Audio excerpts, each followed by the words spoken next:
बांग्लादेश और नीदरलैंड्स के बीच चल रही टी20 सीरीज का दूसरा वाला मैच जो एक बार फिर से सिलहट क्रिकेट स्टेडियम के उसी मैदान पर खेला जाएगा 1 सितंबर को शाम को 5:30 बजे से भारत के समय के हिसाब से, जहां पर पहला टी20 मैच भी खेला गया, जहां पर आसमान पर बादल थे, ओवरकास्ट कंडीशन था। बांग्लादेश की टीम ने टॉस जीता और नीदरलैंड्स की टीम को पहले बैटिंग करने के लिए बुलाया, जिसका फायदा हुआ भी बांग्लादेशी बॉलर्स को, जहां पर तस्किन अहमद ने कमाल की बॉलिंग करी, 4 विकेटें भी चटकाएं और उनकी जबरदस्त बॉलिंग के दम पर नीदरलैंड्स की टीम को केवल 136 के स्कोर पर रोक दिया बांग्लादेश की टीम ने 8 विकेट के नुकसान पर, जहां पर 5 विकेटें पेस ने ली, 2 विकेटें स्पिन ने ली और पावर प्ले में हालांकि फिर भी ठीक ठाक शुरुआत इन्होंने कर दी थी। ओवरकास्ट कंडीशन के अंदर 34 रन बनाए थे 1 विकेट के नुकसान पर पहले 6 ओवर में, लेकिन जैसे जैसे मैच आगे बढ़ा, ड्राई पिच थी, ओवरकास्ट कंडीशन की वजह से जो बॉल थी वो स्किड करके बल्ले पर आना शुरू हो गई थी। सेकेंड इनिंग में बैटिंग कंडीशन बेहतर हो गई, जिसका पूरा फायदा बांग्लादेश की टीम ने उठाया, जहां पर कप्तान लिटन दास ने भी कमाल की पारी खेली और फिर बांग्लादेश की टीम को इस 136 के स्कोर को चेस करते हुए 8 विकेट से काफी आसानी से मैच को जिताया। दोनों विकेटें जो बांग्लादेश की इनिंग्स के अंदर गिरी वो स्पिनर्स लेकर के गए,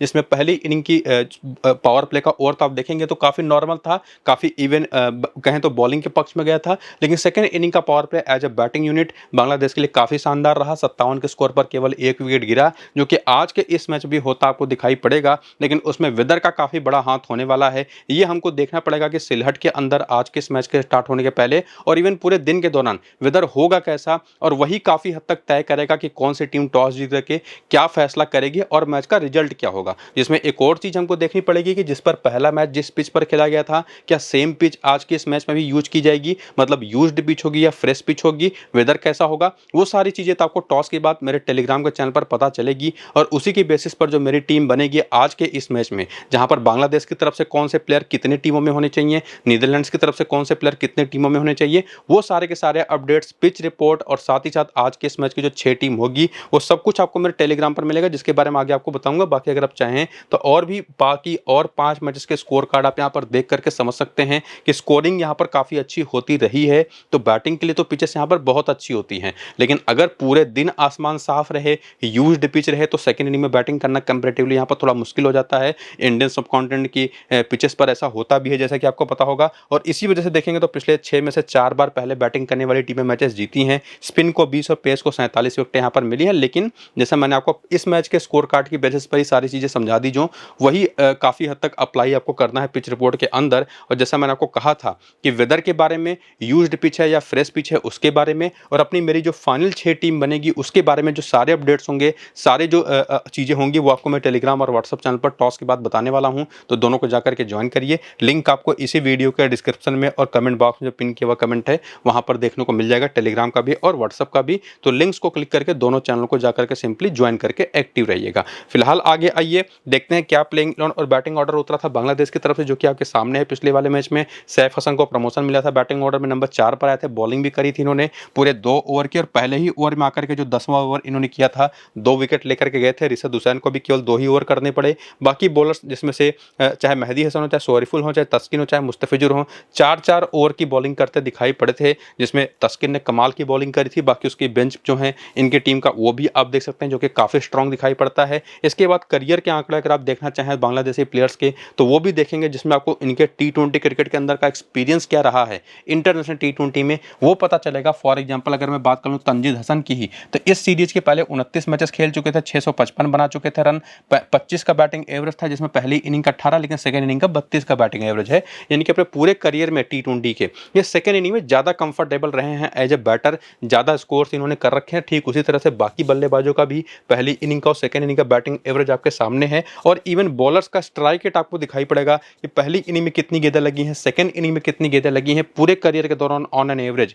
1 विकेट निकालने में। जैसे रिशद हुसैन को ही देखेंगे तो 40 मैच में 48 विकेटें हैं, और कंपैरेटिवली पहले इनिंग के मुकाबले सेकंड इनिंग में फ्रीक्वेंसी इनकी ज्यादा बेहतर है विकेट निकालने की, यानी कि गेंदें कम लगती है। तो वो चीज आपको यहां से पता चलेगा और एक आइडिया आपको यहां से भी मिलना शुरू होगा कि किस इनिंग में किसको ज्यादा प्रेफरेंस देनी है, एज ए बैटर भी और एज ए बॉलर भी। तो वीडियो को रोक करके ये जो वाला फेज है वीडियो का, इसको जरूर आप ध्यान से देख लीजिएगा। लेकिन जब अगर आप आए रीसेंट फॉर्म की तरफ, जिसमें पहले मैच की परफॉर्मेंस और उसके पहले का फॉर्म कैसा रहा है प्लेयर्स का, वो तो आपको दिखाई पड़ेगा ही, लेकिन यहीं पर आपको मैं बताने वाला हूं प्लेयर की इंपॉर्टेंस। जिसमें पहले तो परफॉर्मेंस अगर आप देखें तो तंजीद हसन ने पिछले मैच में 29 रन बनाए, उसके पहले भी ठीक ठाक फॉर्म में थे, लेकिन कंसिस्टेंसी आपको दिखाई नहीं पड़ेगी। परवेज हुसैन इमॉन भी कुछ इसी तरीके के प्लेयर है, पिछले मैच में 15 रन बनाए, उसके पहले भी रन बनाते रहे हैं, लेकिन हर मैच में कंसिस्टेंट कंसिस्टेंटली आपको देखने कंसिस्टेंसी इनके साथ आपको देखने को नहीं मिलेगी। लिटन दास के साथ भी सेम वही प्रॉब्लम है। हालांकि पिछले वाले मैच में 54 नाबाद की शानदार पारी खेल दी, 36 नाबाद की कमाल की पारी सैफ हसन ने खेल दी, और उसके पहले दिन तो इन्हीं का था बेसिकली, 2 विकेट भी लेकर के गए। इसके पहले भी अगर आप देखें तो ये एक ऐसे प्लेयर रहे हैं फिलहाल जो डोमेस्टिक लेवल पर भी और पिछले मैच में भी आकर के जैसी परफॉर्मेंस देकर के गए हैं, एक ऑल एंड आउट एक जबरदस्त तरीके की कंसिस्टेंसी के साथ अपना बल्ले से रन और बॉलिंग से विकेट निकालते दिखाई पड़ रहे हैं, जैसे कि आपको नंबर्स में भी दिखाई पड़ रहा होगा।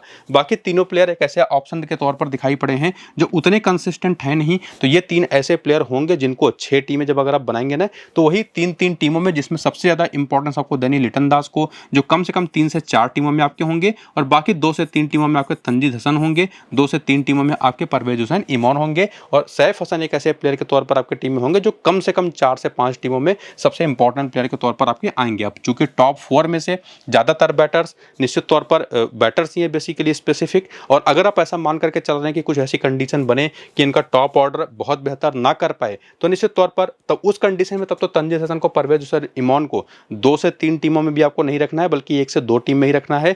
बाकी टीमों में तब आपको तौहीद हृदय, जाकिर अली और कुछ हद तक मेहदी हसन चूंकि पूरे 4 ओवर की बॉलिंग भी करते हैं। पिछले मैच में विकेट नहीं ले पाए थे, उसके पहले भी अगर आप देखेंगे तो काफी ठीक ठाक फॉर्म में हालांकि थे। तो ये एक ऐसे प्लेयर है ना जिनको मैं सजेस्ट करूंगा कि कतई आप इग्नोर मत करिए। भले परफॉर्मेंस नहीं आई थी, लेकिन कम से कम 4 से 5 टीमों में आपके होंगे। लेकिन जैसा मैंने आपको कहा था कि अगर आप इन दोनों को ज़्यादा टूल नहीं दे रहे हैं अपने टीम में ले जाने के लिए, चूंकि कंडीशंस भी हमको देखनी पड़ेगी, टॉप ऑर्डर से ये दोनों बहुत ज़्यादा कंसिस्टेंट है भी नहीं, तब जाकर के आपको तौहीद हृदय और जाकिर अली, जिसमें अगर आप तंजीद हसन को टीम में निश्चित तौर पर ज़्यादातर टीमों में लेकर के जा रहे हैं, परवेज हुसैन इमॉन को नहीं पिक कर रहे हैं, तो परवेज हुसैन इमॉन की जहाँ पर आपके लिए ज़्यादा सूटेबल ऑप्शन होंगे जाकिर अली, और तंजीद हसन को जहाँ पर आप टीम में नहीं लेकर के जा रहे हैं उनकी जहाँ पर आपके लिए तौहीद हृदय ज़्यादा सूटेबल ऑप्शन होंगे। यानी कि 1 से 2 टीमों में तब इनको, और उसी तरह से 1 से 2 टीमों में परवेज हुसैन इमॉन को, बाकी 2 से 3 टीमों में तौहीद हृदय को, और ठीक उसी तरह से जाकिर अली को।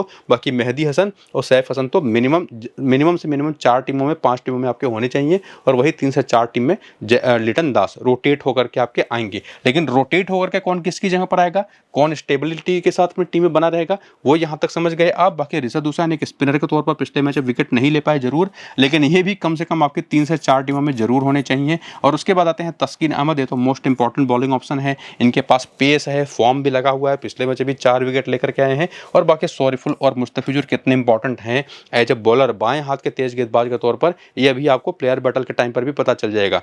जब आप देखेंगे नीदरलैंड्स के बैटर्स का जो प्लेयर बैटल का वीकनेस है, वहां पे आपको समझ में आ जाएगा। हालांकि पिछले मैच में दोनों कुछ खास कमाल नहीं कर पाए, उसके पहले दोनों बहुत अच्छे फॉर्म में थे, लेकिन इक्वली ये दोनों प्लेयर भी आपके 3-3, 4-4 टीमों में रहेंगे। जिसमें बेंच पर से अगर कोई प्लेयर खेलता है तो उसका भी फॉर्म आप देख करके रखिए, लेकिन जो भी प्लेयर जिसकी भी जगह पर आएगा अगर प्लेइंग 11 में, तो निश्चित तौर पर उसकी इंपॉर्टेंस को उतना ही आपको लेकर के चलना है जितना आपको मैंने बाकी प्लेयर्स का बताया।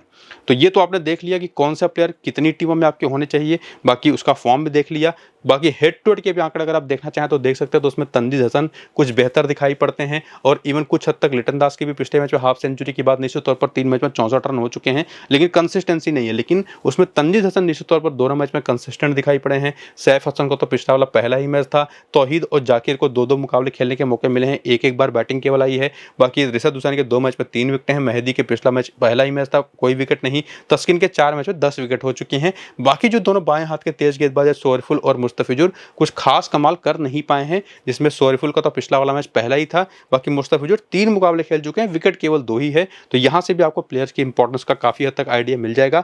और उसके बाद आकर के वेन्यू का डेटा भी देखना चाहें तो देख सकते हैं, जिसमें वही जो दोनों बाएं हाथ के तेज गेंदबाज है ना, वो काफी एवरेज आंकड़ों के साथ ही दिखाई पड़ेंगे। लेकिन तस्किन के 21 मैच में 29 विकेट और बाकी खिलाड़ियों का बैटर का रूप तौर पर और बॉलिंग के तौर पर जो नंबर्स हैं वो भी आप देख सकते हैं, जिसमें तंजीद हसन ही एज अ बैटर ज्यादा इंपॉर्टेंट दिखाई पड़ते हैं टॉप ऑर्डर से, और कुछ हद तक लिटन दास, और उसके बाद सैफ हसन तो ऑलराउंडर हैं ही। और इन दोनों में से अगर आप बात करें, इन दोनों को तो तभी लेकर के जाना है अगर आप इन दोनों ओपनर्स को अपनी टीम में जगह नहीं दे रहे हैं, तो ये चीज आपको मैं क्लियर कर चुका हूं। इसके बाद प्लेयर बैटल के आंकड़े देखेंगे तो एक तो लेग स्पिन बॉलिंग एक ऐसी टाइप ऑफ बॉलिंग होती है जो परेशान करती है बांग्लादेशी बैटर्स को। बहुत ज्यादा अच्छा एक्सपीरियंस इनको है नहीं लेग स्पिन खेलने का, और कुछ हद तक लेफ्ट आर्म ऑर्थोडॉक्स बॉलिंग, जिसमें Tanzid Hasan left arm orthodox पर फंसते रहे हैं। 39 गेंद पर 37 रन बना करके 3 बार आउट हो चुके हैं। टिम प्रिंगल ने इनको पिछले वाले मैच पहली पहली ही गेंद पर आउट कर दिया था और वो भी लेफ्ट आर्म ऑर्थोडॉक्स बॉलर ही है। बाकी पॉल वान मीकरन पर भी 3 गेंद पर बिना कोई रन बनाए एक बार आउट हो चुके हैं। परवेज हुसैन इमॉन जो कि एक निश्चित तौर पर लेफ्ट हैंडर है, तो ऑफ स्पिन के खिलाफ इनका एक बैटल बनता है, जो कि आउट ये हो भी चुके 31 गेंद पर 30 रन बना करके 3 बार। और उसमें पिछले वाले मैच आर्यन दत्त ने इनको अपनी ऑफ स्पिन पर आउट कर दिया था। तो जो कमजोरियां हैं ना वो काफी रिफ्लेक्ट होती हुई दिखाई पड़ी हैं पिछले मैच में। और इवन तौहीद हिरदो, लिटन दास के भी नंबर्स अगर आप देखें तो ऑफ स्पिन और लेफ्ट आर्म ऑर्थोडॉक्स बॉलिंग पर निश्चित तौर पर काफी पुअर आपको दिखाई पड़ेगा। और उसके बाद जाकिर अली, मेहदी हसन और सैफ हसन के भी नंबर देखेंगे तो ये तीनों दो उसमें से तो लेग स्पिन पर और एक ऑफ स्पिन पर फंसता दिखाई पड़ा है। तो स्पेसिफिकली चूंकि सामने की टीम में अगर आप चल करके देखें तो प्लेयरों की कमजोरी तो आपने एज ए बैटर देख ली, कौन कितने टीमों में आएगा वो समझ लिया बांग्लादेश की तरफ से। लेकिन ये जो आपने देखा ना कि एक लेग स्पिन, एक ऑफ स्पिन, एक लेफ्ट आर्म ऑर्थोडॉक्स बॉलिंग, तीनों तरीके की जो स्पिन बॉलिंग अटैक है वो काफी इंपॉर्टेंट है। तो वैसे जो बॉलर है उसमें एक सारिज अहमद है सामने की टीम में, लेग ब्रेक गूगली बॉलर है, लेकिन टिम प्रेंगल एक लेफ्ट आर्म ऑर्थोडॉक्स बॉलर है, डेनियल डोराम भी एक लेफ्ट आर्म ऑर्थोडॉक्स बॉलर है, आर्यन दत्त भी एक right arm off spin bowler के तौर पर खेलते हैं। और इसमें से बॉलिंग किसने कितनी करी पिछले मैच में वो आप देख सकते हैं। टिम प्रेंगल ने 2 ही ओवर किए, विक्रमजीत को 1 ओवर मिला, सारिज को 1 ही ओवर मिला, पॉल वान मीकरन को 2 ओवर मिले, डेनियल डोराम को 3 ओवर मिले, काइल गिली ने 2 ओवर किया, आर्यन दत्त ने 3 ओवर किया। हालांकि चूंकि पिछला वाला मैच काफी आसानी से टीम हार भी गई तो पूरे 20 ओवर मिले ही नहीं। लेकिन एक बात आपको मैं बता दूं कि कोई भी वीकनेस आपने पीछे देखी उसमें से इंपॉर्टेंट बॉलिंग ऑप्शन इस टीम के खिलाफ, बांग्लादेश के खिलाफ जो रहेगा नीदरलैंड्स की तरफ से, वो टिम प्रेंगल होने वाले हैं, आर्यन दत्त होने वाले हैं। सारिज अहमद आपको काफी कम बॉलिंग ही करते दिखाई पड़ेंगे क्योंकि इसकी टीम के पास ना वैसे भी काफी सारे ऑप्शंस हैं। बाकी पॉल वान मीकरन, काइल क्लिन, उसके बाद बाकी के 2 बेहतर बॉलिंग ऑप्शन हैं।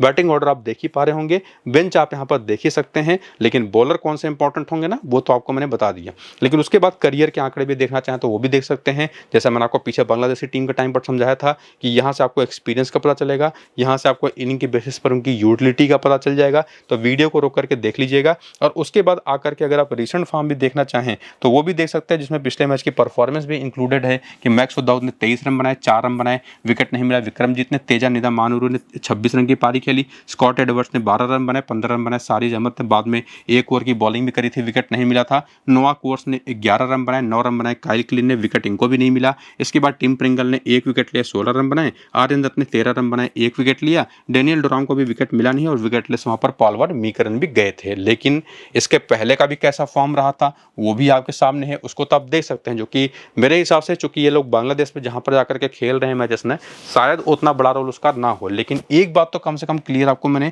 प्लेइंग 11 के टाइम पर और बांग्लादेश की टीम के जो प्लेयर बैटल के आंकड़े हमने देखे थे ना उसी टाइम पर क्लियर कर दिया था मिला जुला करके कि टिम प्रिंगल और आर्यन दो सबसे मोस्ट इंपॉर्टेंट बॉलिंग ऑप्शन इस टीम के अंदर से हैं, जो कि आपकी टीम में मिनिमम से मिनिमम 4 से 5 टीमों में होने ही चाहिए। और उसके बाद चूंकि आपने ये भी देखा कि विक्रमजीत सिंह भी बॉलिंग करते दिखाई पड़ सकते हैं, तो ये भी कम से कम 2 से 3 टीमों में तो आपके होने ही चाहिए। तेजा निदा मानूरू को अगर आप देखेंगे तो पिछले में जो 26 रन बनाए थे उसके पहले भी अगर आप देखें तो ठीक ठाक फॉर्म में रहो, कभी कभी ऑफ स्पिन बॉलिंग ये भी कर देते हैं और अच्छी खासी हाइट है इनके पास, अच्छा खासा एक्सपीरियंस है। तो इनको भी मैं काफी हाईली रेट करता हूं इस टीम की तरफ से एज ए बैटर। अगर आप पूरी की पूरी बैटिंग लाइनअप इस टीम का देखेंगे ना तो सबसे इंपॉर्टेंट बैटर में इन्हीं को मानूंगा। कम से कम 3 से 4 टीमों में ये भी आपके होने चाहिए। और बाकी प्लेयर जो हैं, चाहे वो मैक्सो दाऊद हो, चाहे विक्रमजीत सिंह हो, इवन स्कॉट एडवर्ड्स हो, ये रोटेट होंगे, 2-2 3-3 टीमों में आपके होंगे, बाकी टीमों में नहीं होंगे। और उसके बाद अगर आप बात करें तो पॉल वान मीकरन हैं जिनको निश्चित तौर पर 3 से 4 टीमों में आप जगह दे सकते हैं। तो 3 प्लेयर तो सबसे इंपॉर्टेंट है, बाकी प्लेयर रोटेट होकर के आएंगे। नोआ कोर्स हो गए, इनके बारे में आपको ज्यादा कंसिडर करने की जरूरत है नहीं, इवन सारिज अहमद। लेकिन एक चीज ध्यान में रखनी है कि कंडीशन कैसी रहेगी उस पर भी चीजें डिपेंड करेंगी। अगर एक बार फिर से ओवरकास्ट कंडीशन हुआ, पहली इनिंग की बॉलिंग नीदरलैंड्स की टीम को मिल गई, तब मामले चेंज हो जाएंगे, तब काइल क्लिन काफी इंपॉर्टेंट हो जाएंगे, इवन पॉल वान मीकरन की भी इंपॉर्टेंस काफी हाई हो जाएगी। क्योंकि जब गेंद हिलेगी ना तो निश्चित तौर पर ये जो बॉलर्स हैं अच्छी खासी बॉलिंग उस कंडीशन में कर लेते हैं। इसके बाद हेड टू हेड के भी आंकड़े आप देख लीजिए, ज्यादा बेहतर आंकड़े आपको किसी के दिखाई पड़ेंगे तो पॉल वान मीकरन के हैं, 4 मैच में 6 विकेट है, 2 मैच में 3 विकेट है, आर्यन दत्त के, टिम प्रिंगल के 3 मैच में 3 विकेट है। बाकी सारे के सारे नंबर इतने एवरेज हैं कि जो आपको हेल्प कर ही नहीं पाएंगे कि इसकी बेसिस पर किसी के प्लेयर को अपनी टीम में प्ले करके जाएं। बाकी इस मैदान पर जो पिछला मैच हुआ ना वो ज्यादातर प्लेयरों का पहला ही मैच था, केवल मैक्सो दाऊद ऐसे प्लेयर थे जो उसके पहले खेले हुए थे। टोटल 3 मैच में 57 रन है, बाकी सभी प्लेयरों प्लेयरों का तो पहला ही मैच था, जिसके नंबर्स आपने पीछे रीसेंट फॉर्म में देख ही लिए। इसके बाद प्लेयर बैटल के भी आंकड़े देखना चाहें तो वो भी देख सकते हैं, जिसमें विक्रमजीत सिंह निश्चित तौर पर एक लेफ्ट हैंडेड बैटर है, तो ऑफ स्पिन के खिलाफ इनका बैटल बनता भी है। 48 गेंद पर 57 रन बना करके 7 बार आउट हुए हैं। और उसके बाद यहाँ पर आते हैं तस्किन अहमद, इन्होंने भी 2 बार आउट कर रखा है इनको 3 ही गेंदों पर। पिछले मैच में भी तस्किन नहीं आउट किया था, बल्कि तस्किन ने पिछले मैच में मार्क्सो दाऊद को भी आउट किया था, टोटल 13 गेंद पर 5 रन देकर के।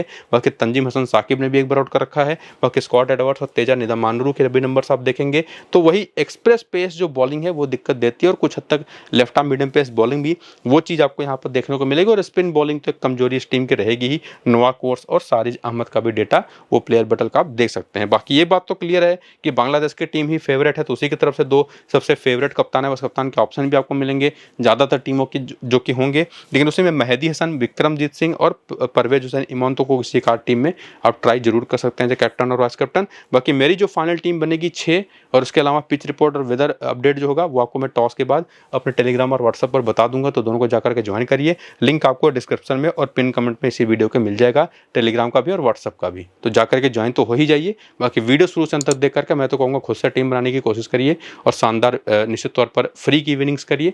फिलहाल इस वीडियो को यहीं पर करते हैं खत्म, चलते हैं, नमस्कार।